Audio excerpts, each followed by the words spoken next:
Assalamualaikum warahmatullahi wabarakatuh. Waalaikumsalam. Berjumpa lagi dengan saya Unggul Satriadi di acara Bincang Santai.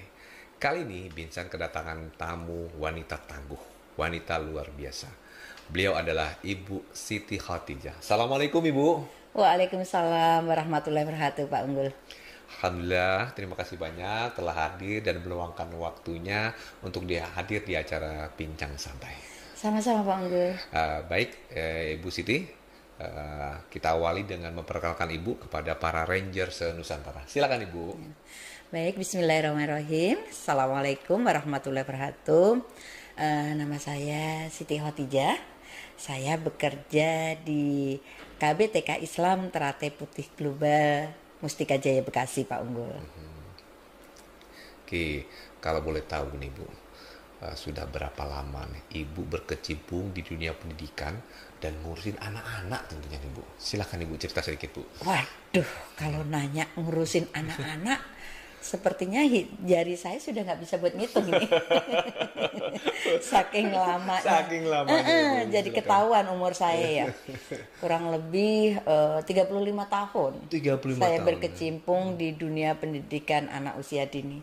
Dan saya dari awal konsisten, Pak Unggul. Nggak pindah-pindah. Sekalinya pindah sedikit ke SD, balik lagi ke pendidikan dunia anak usia dini ini. Gitu. Baik, itu menunjukkan betapa cintanya Ibu Siti kepada anak-anak ya. Betul, betul. Bisa jadi anak-anak yang dulu jadi murid Ibu sekarang udah mungkin jadi lurah atau Pak Camat kan udah Banyak. 35 tahun ya Bu. Banyak. Dan saya mengawali di guru ini benar-benar dari bawah, Pak Unggul. Iya.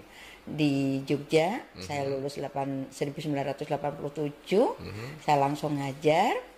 Terus saya lanjut lagi, saya ke Jakarta, sebentar di Jakarta. Terus nyangkut di Bekasi dari tahun 1995, lumayan lama ya di Bekasi ini. Dan tahun 2007 saya bergabung dengan Yayasan Teratai Putih Global sampai saat ini. Jadi sudah cukup lama untuk di dunia anak, dan dunia anak itu selalu menyenangkan bagi saya, selalu menyenangkan karena anak-anak itu tempat saya belajar setiap hari. Setiap hari saya mendapatkan ilmu yang berbeda-beda dari anak yang satu dengan yang lainnya, dan itu jika kita kumpulkan menjadi sebuah buku sangat luar biasa. Akan terjadi tumpukan buku yang ribu-ribu tebalnya, karena memang yang kita catat, yang kita hadapi itu setiap anak sangat-sangat berbeda setiap harinya. Seperti itu Pak Unggul. Baik Ibu, mungkin karena Ibu sudah lama berkecimpung ya, apalagi pengalaman Ibu, experience Ibu dalam dunia pendidikan, bisa jadi peluang-peluang untuk Ibu lompat mungkin mengajar di jenjang yang berikutnya juga masih terbuka luas ya begitu Ibu ya. Tapi kenapa sih nih Ibu memilih untuk terus konsisten menemani anak-anak ya, sehingga dia tumbuh dan punya pola pikir yang baik dan positif nih. Apa sih dasar Ibu kenapa sih memilih untuk tetap aku mau ngajar anak-anak loh gitu Bu? Iya, saya konsisten di dunia anak ini karena memang anak usia dini itu adalah usia golden moment yang memang dasar dari pendidikan itu harus kita berikan dan kita siapkan, terutama tentang akidahnya, tentang akhlakul karimahnya, tentang kesiapan kematangan mentalnya, tentang kemandiriannya, tentang tanggung jawabnya. Dan ini sangat-sangat membuat concern saya dalam dunia anak ini. Akan sangat berbeda pada saat saya memegang anak usia dini yang notabene itu antara usia 3 sampai 6 tahun dengan memegang anak yang sudah usia SD ataupun SMP ataupun malah SMA SMK. Itu akan sangat berbeda. Di sini penanaman akidah dan akhlakul karimah itu sangat-sangat kita perlukan, Bapak. Jadi itu yang menjadi dasar saya kenapa saya memilih di anak usia dini ini. Selain itu memang anak usia dini ini menjadi satu semangat buat saya melihat tingkah laku mereka, melihat perkembangan mereka yang setiap saat, setiap hari itu berbeda-beda. Itu menjadi satu semangat buat saya untuk, wah, saya harus terus nih belajar lagi tentang pembelajaran anak usia dini ini. Kurang lebih seperti itu. Baik Ibu, terima kasih penjelasannya. Bu, kita tahu bahwa mengedukasi, mengajarkan anak itu kan usia dini itu kan nggak gampang. Betul. Ya, perlu tantangan, perlu kesabaran tingkat tinggi tentunya. Bukan saja sabar, saya mengistilahkan kesabaran tingkat tinggi karena Bu. Ya karena seperti kalau anak-anak itu kan kayak kalau binatang kayak pegang belut, pegang ini lompat sana, pegang yang atasnya turun ke bawah gitu. Nah, ini bagaimana nih Bu? Menjaga irama, melatih kesabaran Ibu dan tentunya kan hal ini harus ditularkan juga ke rekan-rekan Ibu yang lain gitu ya. Artinya kalau lihat track record Ibu udah 35 tahun masalah kesabaran tidak diragukan, tapi bagaimana menularkan hal-hal ini seperti ini, hal-hal yang baik ini kepada rekan-rekan sesama pendidik gitu ya Bu ya. Betul. Nah, silakan Bu. Baik, terima kasih Pak Unggul.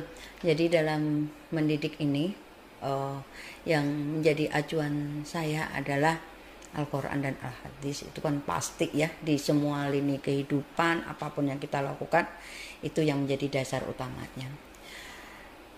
Seperti yang di Al-Quran juga sudah disampaikan oleh Luqmanul Hakim, itu ada beberapa cara dalam mendidik anak itu yang menjadi salah satu acuan yang kita pakai. Bagaimana kita harus mengajarkan anak untuk bertauhid, bagaimana mengajarkan anak untuk berbakti kepada orang tua, juga berakhlakul karimah seperti apa, dan masih banyak sekali yang bisa kita ambil dari situ. Dan yang lebih utama adalah Luqmanul Hakim maupun Rasulullah juga sampaikan bahwa suri tauladan itu lebih utama dalam mengajarkan kepada anak itu, supaya anak itu melihat apa saja yang dilakukan oleh orang tuanya, karena keluarga menjadi madrasah pertama pembelajaran anak mengenal apapun. Jadi orang tua adalah menjadi bagian utama dalam pembelajaran ini. Anak lebih banyak belajar itu dari melihat, Pak, bukan mendengar. Jadi apa yang harus kita sampaikan kepada anak-anak itu harus konsisten, berkesinambungan terus menerus. Tidak bisa begitu kita sudah melakukan suatu kesepakatan, kita sampaikan bahwa ini tidak boleh, tiba-tiba nanti ayahnya atau kakek neneknya sampaikan boleh. Itu menjadi satu permasalahan bagi anak juga. Jadi kita harus dalam mendidik itu benar-benar konsisten, Pak Unggul. Bagaimana kita bisa memberikan contoh suri tauladan yang terbaik. Kalau waktunya sholat ya kita juga harus sudah siap sholat. Terus mungkin sedikit yang kadang-kala suka kita nyepelein makan minum sambil berdiri. Itu juga menjadi satu masalah juga kalau kita tidak memberikan contoh yang baik seperti itu, Pak Unggul. Baik, ya artinya bahwa memang perlu kesabaran kita dalam mendidik anak-anak ya, dan menjadi contoh sehingga apapun yang kita lakukan bisa jadi menjadi ilmu buat mereka. Betul, kita memang, sebagai role model betul, ya, menjadi role model. Sehingga memang kita harus sabar dalam bertindak, sabar dalam berbicara dan mengedukasi kepada anak-anak gitu ya. Betul, betul Pak Unggul. Nah Bu, kalau melihat track record Ibu nih ya, pasti banyak sekali pengalaman yang Ibu Masya Allah temuin ya selama ini. Nah, boleh nggak Bu cerita sedikit nih suka dukanya ya selama ini, apa sih hal yang paling bahagia yang ketika Ibu alami atau temuin, dan atau mungkin ada hal yang mungkin jadi pelajaran Ibu yang Ibu temui juga di proses Ibu dalam mengajar anak-anak. Silakan Ibu.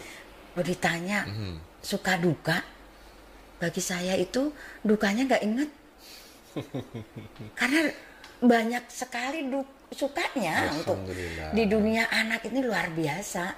Setiap hari kita itu ketemu dengan hal-hal yang berbeda. Nggak usah setiap hari, setiap saat aja.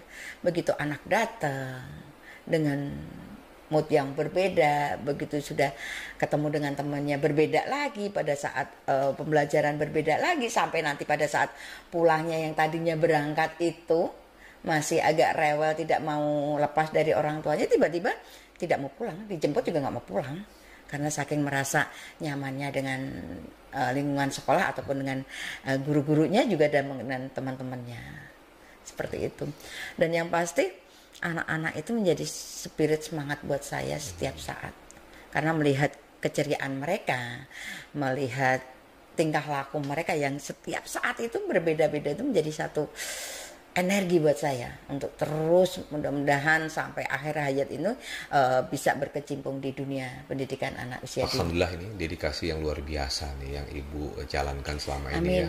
Amin. Buat terus mendidik anak-anak di usia dini ya Bu ya. Amin. Semoga terus istiqomah ya Bu dan menjadi inspirasi para Insya Rangers Allah. Nusantara. Amin. Bu, masih banyak hal yang kita pengen diskusikan, tapi apa daya nih waktu juga yang membatasi kita nih, Bu. Iya, benar. Nah, mungkin Ibu bisa sampaikan kata-kata inspirasi buat para Rangers Nusantara. Silakan Ibu. Untuk kata inspirasi yang bisa mungkin Rangers di Nusantara ambil, bahwa dalam mendidik anak, mendidik itu, didikan itu bukan dadakan.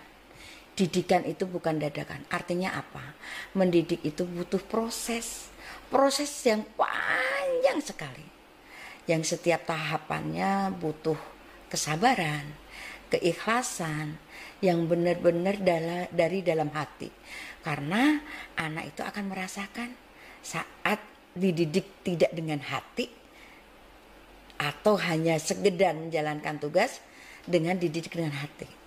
Jadi yang bisa saya sampaikan adalah didiklah anak-anakmu sebagaimana Rasulullah ajarkan kepada kita semuanya.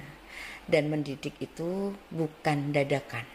Mungkin itu Pak yang bisa saya sampaikan. Nah, terima kasih Bu Siti ya. Ini highlightnya, mendidik itu bukan dadakan. Ya, seperti tahu bulat. Tahu bulat langsung jadi. Ya, baik, jadi. Terima kasih ya, luar biasa Bu Siti kata-kata inspirasinya buat para Rangers.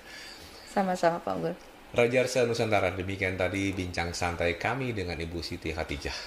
Semoga banyak menginspirasi para Rangers Nusantara. Amin. Saya Unggul Satriadi pamit undur diri. Assalamualaikum warahmatullahi wabarakatuh. Waalaikumsalam warahmatullahi wabarakatuh.